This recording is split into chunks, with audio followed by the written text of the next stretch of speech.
'Cause I am yours and you are mine.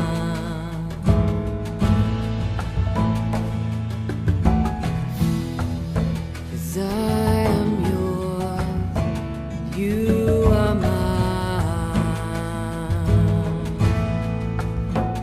You are mine.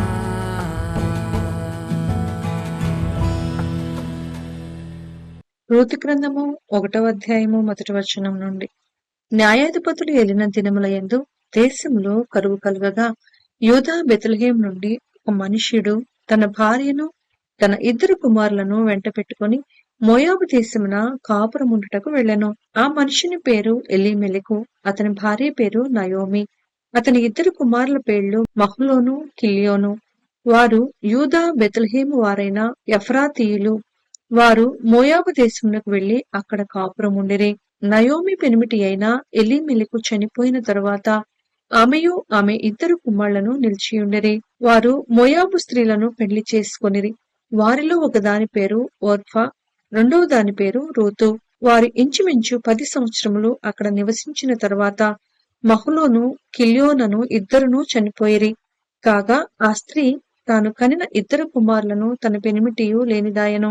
వారికి ఆహారమిచ్చుటకు యెహోవా తన జనులను దర్శించినని ఆమె మోయాబు దేశంలో వినెను కనుక మోయాబు దేశము విడిచి వెళ్ళుటకై ఆమెయు ఆమె కోడళ్లను ప్రయాణమైరి.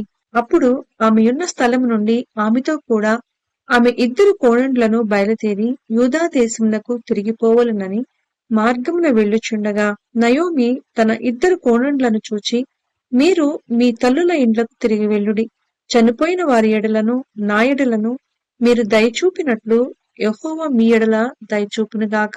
మీలో ఒక్కొక్కతే పెండ్లి చేసుకొని తన ఇంట నెమ్మది నొందునట్లు యెహోవా దయచేయునుగాక అని వారితో చెప్పి వారిని ముద్దు పెట్టుకొనెను. అంతటి వారు ఎలుగెత్తి ఏడ్చి, నీ ప్రజల యొద్దకు నీతో కూడా వచ్చుదమని ఆమెతో చెప్పగా నయోమి, నా కుమార్తెలారా, మీరు మరలుడి, నాతో కూడా మీరు రానేలా. మిమ్మును పెండ్లి చేసుకున్నటకే ఇంకా కుమారులు నా గర్భమునందురా. నా కుమార్తెలారా, తిరిగి వెళ్ళుడి. నేను పురుషునితో నుండలేని ముసలిదానను. నాకు నమ్మిక కలదని చెప్పి ఈ రాత్రి పురుషునితో నుండి కుమారులను కనినను. వారు పెద్దవారగు వరకు వారి కొరకు మీరు కనిపెట్టుకొందురా. మీరు వారి కొరకు కనిపెట్టుకొని పురుషులు లేక ఒంటరి కత్తెలయుందురా. నా కుమార్తెలారా, అది కూడదు. యెహోవా నాకు విరోధి ఆయను. అది మిమ్మును నొప్పించినంతకంటే నన్ను మరి ఎక్కువగా నొప్పించినదని వారితో చెప్పెను. వారు ఎలుగెత్తి ఏడ్వగా ఓర్ఫా తన అత్తను ముద్దు పెట్టుకొనెను. రూతు ఆమెను హత్తుకొనెను. ఇట్లుండగా ఆమె, ఇదిగో నీ తోడికోడలు తన జనుల యొద్దకును తన దేవుని యొద్దకును తిరిగిపోయినదే. నీవును నీ తోడికోడలి వెంబడి వెళ్ళుమనెను. అందుకు రూతు, నా వెంబడి రావద్దనియు నన్ను విడిచిపెట్టుమనియు నన్ను బ్రతిమాలు కొనవద్దు. నీవు వెళ్ళు చోటికే నేను వచ్చేదను, నీవు నివసించు చోటనే నేను నివసించెదను. నీ జనమే నా జనము, నీ దేవుడే నా దేవుడు. నీవు మృతి పొందు చోటను నేను మృతి పొందెదను, అక్కడనే పాతిపెట్టబడెదను.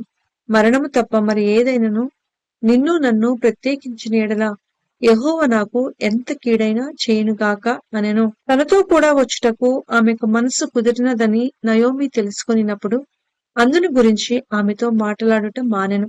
కనుక వారిద్దరూ బెత్లెహేమునకు వచ్చే వరకు ప్రయాణం చేసిరి. వారు బెత్లెహేమునకు వచ్చినప్పుడు ఆ ఊరి వారందరూ వారి యొద్దకు గుంపు కూడి వచ్చి, ఈమె నయోమి కదా అని అనుకొనిచుండగా ఆమె, సర్వశక్తుడు నాకు చాలా దుఃఖము కలుగచేసెను కనుక నన్ను నయోమి అనక మారా అనుడి.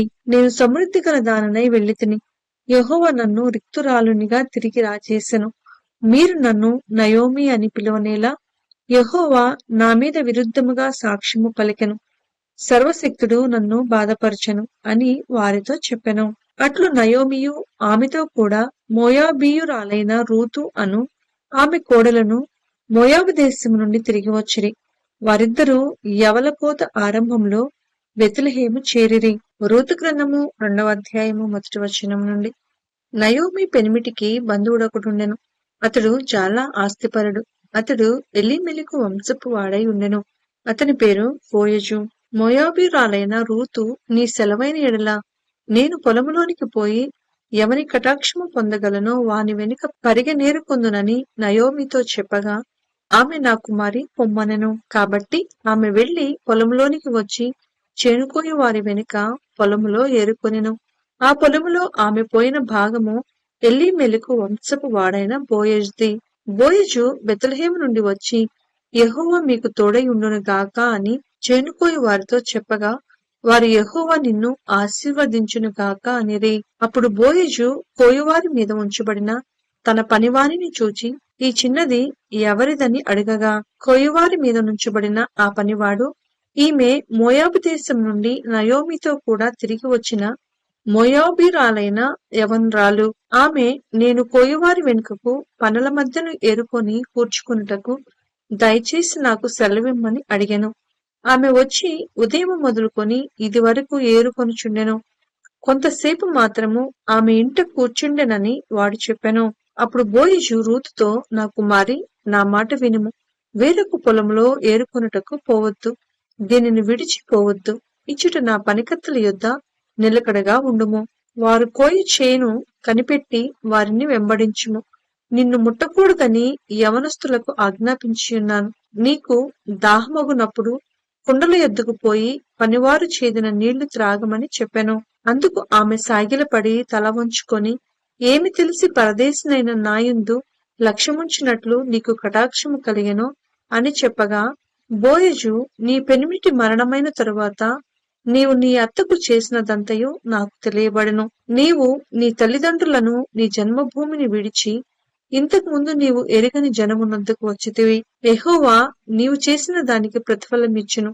ఇజ్రాయేలీల దేవుడైన యెహోవా రెక్కల క్రింద సురక్షితముగా నుండునట్లు నీవు వచ్చితివి. ఆయన నీకు సంపూర్ణమైన బహుమానమిచ్చునని ఆమెకుత్తరమిచ్చెను.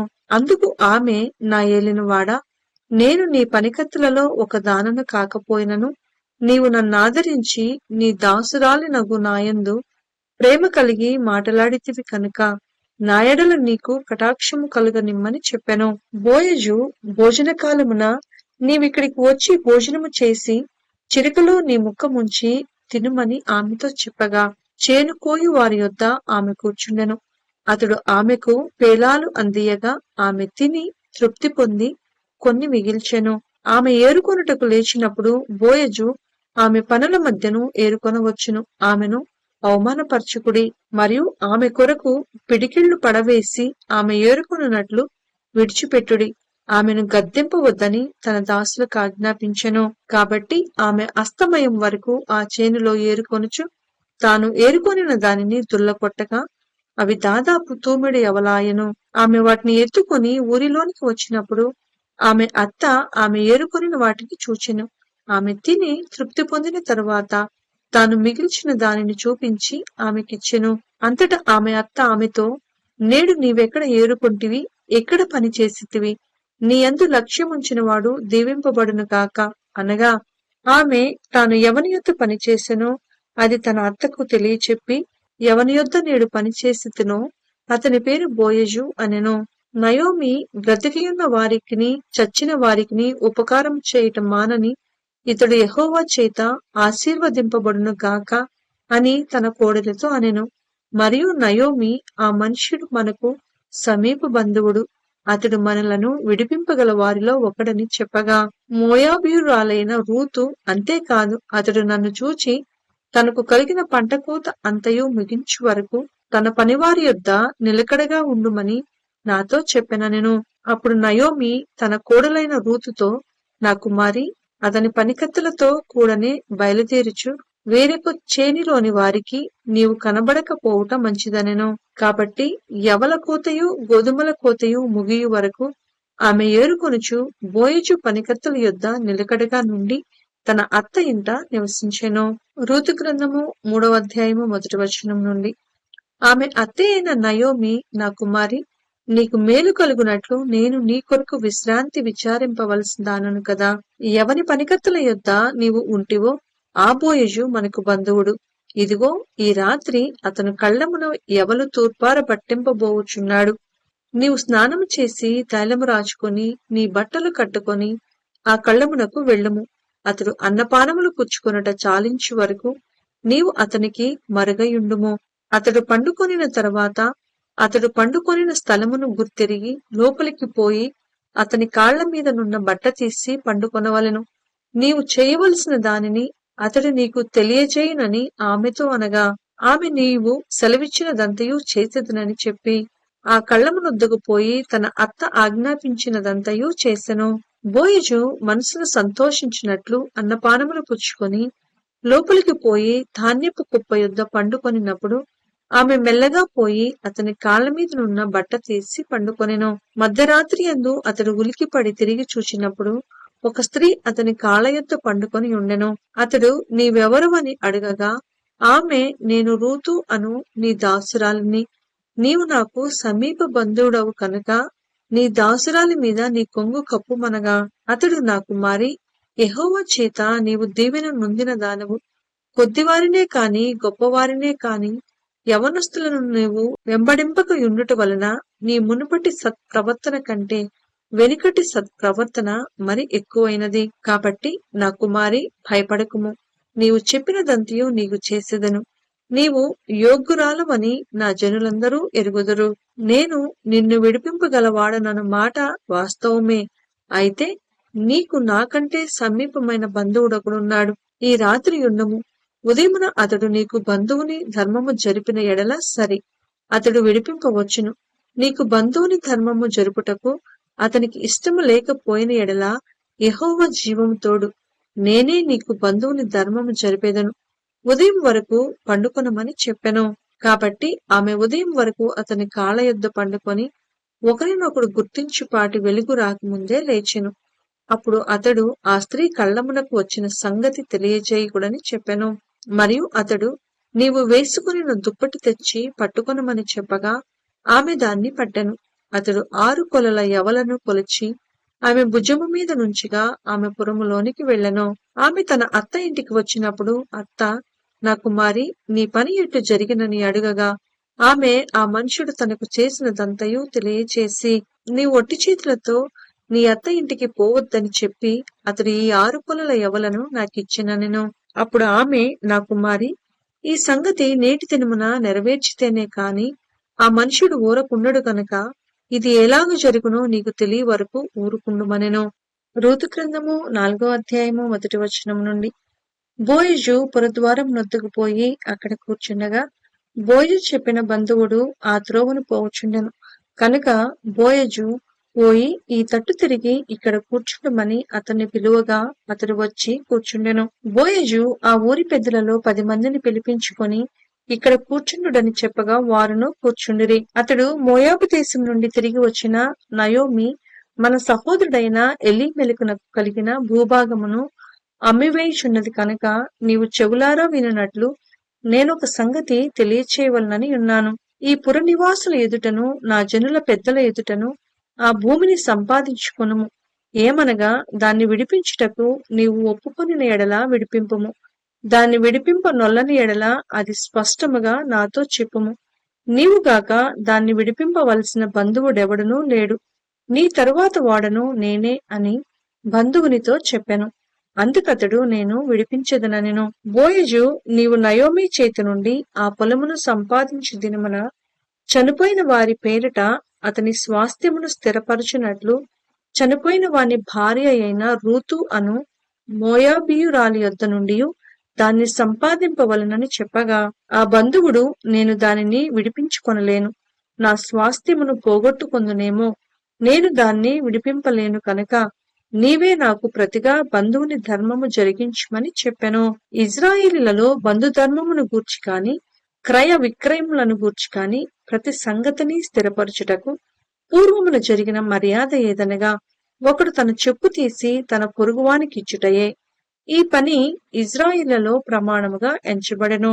ఆ బంధువుడు, నీవు దానిని సంపాదించుకొనమని బోయజుతో చెప్పి తన చెప్పు తీయగా బోయజు ఎలీమెలకునకు కలిగినది యావత్తును, కిల్యోనుకును మహ్లోనుకును కలిగినది యావత్తును నయోమి చేతి నుండి సంపాదించితినని నేనన్నందుకు మీరు ఈ దినమున సాక్షులయ్యున్నారు.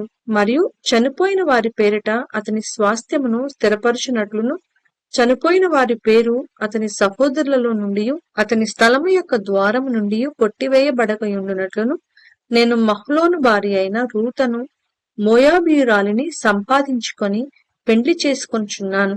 దీనికి మీరు ఈ దినమున సాక్షులై ఉన్నారని పెద్దలతోనూ ప్రజలందరితోనూ చెప్పెను. అందుకు పురద్వారమున నుండిన ప్రజలందరూ పెద్దలను, మేము సాక్షులము. యెహోవా నీ ఇంటికి వచ్చిన ఆ స్త్రీని ఇజ్రాయేలీల వంశమును వర్ధిల్ల చేసిన రాహేలును పోలిన దానిగాను, లేయాను పోలిన దానిగాను చేయునుగాక. ఎఫ్రతాలో నీవు క్షేమాభివృద్ధి కలిగిన వాడవై బెత్లెహేములో నీవు ఖ్యాతి నొందుదువు గాక. యెహోవా ఈ యవనరాలి వలన నీకు దయచేయు సంతానమును నీ కుటుంబమును తామారు యూదాకు కనిన పెరెస్సు కుటుంబం వలె నుండునుగాక అనిరే. కాబట్టి బోయజు రూతును పెండ్లి చేసుకొని ఆమె యొద్దకు పోయినప్పుడు యెహోవా ఆమె గర్భవతి అగునట్లు అనుగ్రహించెను. కనుక ఆమె కుమారుని కనెను. అప్పుడు స్త్రీలు, ఈ దినమున నీకు బంధువుడు లేకుండా చేయని యెహోవా స్తుతి నొందుగాక. ఆయన నామము ఇజ్రాయేలీలలో ప్రకటింపబడునుగాక. నిన్ను ప్రేమించి 7 కుమారుల కంటే నీకెక్కువగా నున్న నీ కోడలు ఇతని కనెను. ఇతడు నీ ప్రాణము నోదార్చి ముసలితనమున నీకు పోషకుడగునని నయోమితో చెప్పిరి. అప్పుడు నయోమి ఆ బిడ్డను తీసుకొని కౌగిట నుంచుకొని వానికి దాదిగా నుండెను. ఆమె పొరుగు స్త్రీలు నయోమి కొరకు కుమారుడు పుట్టినని చెప్పి అతనికి ఓబేదను పేరు పెట్టిరి. అతడు దావీదునకు తండ్రి అయిన యెష్షయి యొక్క తండ్రి. పెరెసు వంశావళి ఏదనగా పెరెసు హెస్రోనును కనెను. హెస్రోను రామును కనెను. రాము అమ్మినాదాబును కనెను. అమ్మినాదాబు నయస్సోనును కనెను. నయస్సోను సల్మానును కనెను. సల్మాను బోయజును కనెను. బోయజు ఓబేదును కనెను. ఓబేదు యెష్షయిని కనెను. యెష్షయి దావీదును కనెను.